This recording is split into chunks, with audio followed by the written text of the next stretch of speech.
Isto foi por volta de 1915 até 1917. Durante a Primeira Grande Guerra, estalou uma outra guerra, desta vez na Turquia, a guerra contra a Armênia. Os armênios residem no pedaço de terra da Turquia até hoje. É uma nação apátrida, é uma nação que tem pátria, mas que os turcos não aceitam a presença dos armenos.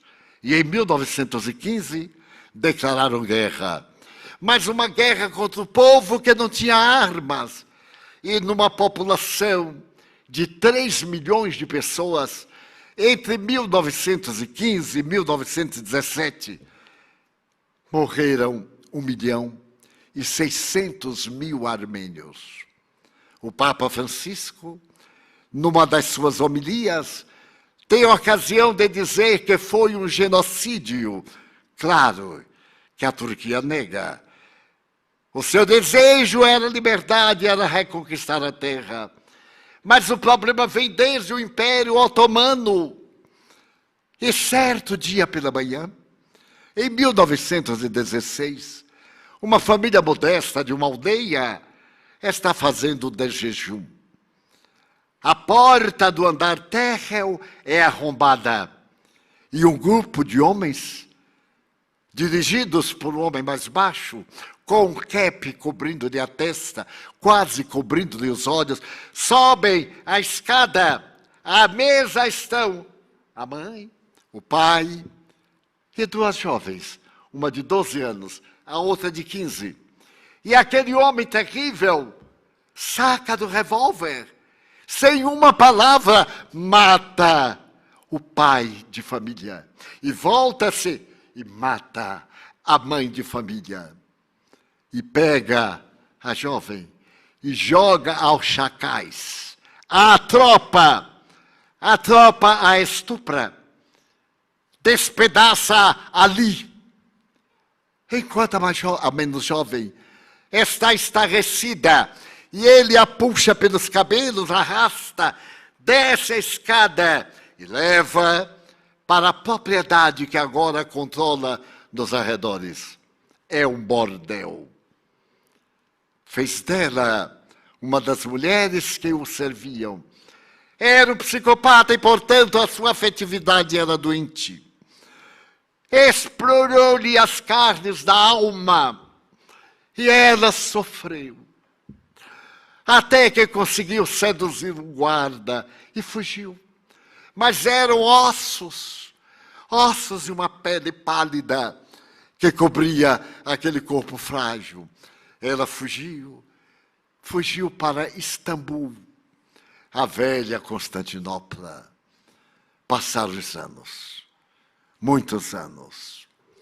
Certo dia, numa clínica muito especializada, chega uma ambulância. Traz nela um corpo que é devorado por uma enfermidade não identificada. O diretor da clínica diz, mas não podemos internar. Não sabemos quase nada a respeito dessa infecção. Não há nenhuma terapia, porque não existe uma gênese de natureza científica. Mas aqueles que trouxeram na ambulância dizem, mas é uma autoridade do governo. Logo apareceu o lugar. Tem, naturalmente, uma enfermaria lá no fundo da clínica. E podem colocá-lo lá, porque tudo indica que ele vai morrer, hoje ou amanhã. Levam a maca e colocam o homem nesse pardieiro que era sempre fechado. E o diretor da clínica começa a pensar o que fazer. Teria que mandar um médico, todos se recusaram. Tinham medo de qualquer contágio. Mas havia uma jovem enfermeira ali ao lado, que era conhecida pela sua ternura. Então, o diretor clínico chamou-a e perguntou-lhe se havia visto a movimentação. Ela meneou a cabeça afirmativamente. Eu pensei em pedir a você para tomar conta do doente. Você será capaz? É a minha profissão. Mas nós não temos quase nada para fazer com ele. Mas eu poderei acompanhá-lo até a morte. A morte solitária é mais terrível do que a morte com alguém. Porque, apesar de tudo, ele está lúcido. E então, a partir daquele momento, ela foi mandada praticamente para o inferno. E o homem não morreu naquela tarde. Nem no dia seguinte. Ela desdobrou-se. Naquela época não havia ataduras. Ela as improvisava. Procurou retirar a carne podre, até os ossos. E foi tratando. Uma semana, um mês, 2 meses depois, ele teve alta. E no momento da alta, na mesma sala de entrada, Sua Excelência aproximou-se do diretor clínico e disse: vou falar com o presidente para mandar uma boa dotação aqui para a clínica ser a melhor do país. Salvou a minha vida. O diretor, no entanto, disse: Excelência, a clínica não merece. O senhor não foi salvo pela clínica, nem por nós. Sua Excelência foi salvo por aquela enfermeira. Ele olhou, era a moça, deveria ter uns 27 anos, 28. Era pálida, o olhar era perdido, perdido na paisagem da vida. Mas a habilidade dela fizeram um exemplo dentro da clínica. Sua Excelência deve agradecer-lhe. Ele, então, aproximou-se-lhe, perguntou-lhe o nome. E ela respondeu quase no monossílabo. Ele distendeu a mão, mas ela não distendeu o seu braço. E ele disse: quero agradecer-lhe. Você salvou a minha vida. E olhou bem para ela. Mas é curioso. Você fala o turco com um acento diferente. É turca? Não, Excelência. Sou armena. Ah, que curioso. Eu estive lá durante a guerra. Uma guerra lamentável. Eu estive lá. Eu comandava um pelotão que procurava nos arredores das aldeias aqueles que deveriam morrer. Eu estive lá. E então ela ergueu a cabeça e disse: eu me lembro. Sua Excelência esteve na minha casa, naquele domingo pela manhã. Sua Excelência subiu as escadas com ruído, acompanhado dos seus sequazes. A voz dela tremia, ela toda tremia. E Sua Excelência chegou à sala de repastos. Matou meu pai. Ato contínuo, matou minha mãe. E pegou a minha irmãzinha e jogou aos lobos. Eram lobos, bípedes. Não eram homens, eram animais ferozes. E a mim? A mim, Sua Excelência me arrancou a cabeleira quase. Arrastou-me para o seu bordel e matou a minha alma. E eu o odiei. Neguei-me a morrer para poder me vingar. Quase 10 anos se passaram.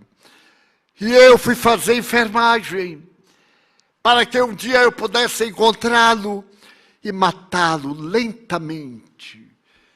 Para que o senhor soubesse de como foi cruel o seu gesto. Ele retrocedeu e perguntou: mas você me reconheceu? Sim, Excelência. A vítima sempre reconhece o algoz. Os algozes não. E por que não me matou? Eu era muçulmana. Mas não há muito. Eu li um livro pequenino, de capa negra, que falava sobre o perdão. Mas não apenas falava. O autor daquele livro, através de outros escritores, estava morrendo na cruz. Quando então ele deu um grito: perdoa-os, meu Pai, eles não sabem o que estão fazendo. E uma mulher que estava perto olhou para ele e gritou: meu filho, o que te fizeram os homens? E ele, como últimas palavras quase, olhou para o rapaz que estava ao lado dela e disse: mulher, eis aí o teu filho. Filho, eis aí tua mãe. Os dois se abraçaram. Mais tarde eu vim a saber que ela era a mãe do crucificado e ele era o apóstolo mais jovem, mais doce, mais amigo. Então, naquele momento de amargura, Jesus nos ofereceu a mãe única, nos ofereceu a Mãe Santíssima, para que ela pudesse diminuir as nossas dores, através daquele filho. E foi por isso que ele não chamou minha mãe. Chamou-a de mulher. E então, depois que eu li isto, eu perdoei a sua excelência, porque eu me tornei cristã. Então, eu perdoo a sua excelência. Não sei se meu pai, se minha mãe e minha irmã os perdoarão, mas em nome deles, eu perdoo, excelência. E agora eu vou voltar para a minha aldeia, porque eu consegui encontrar o meu irmão.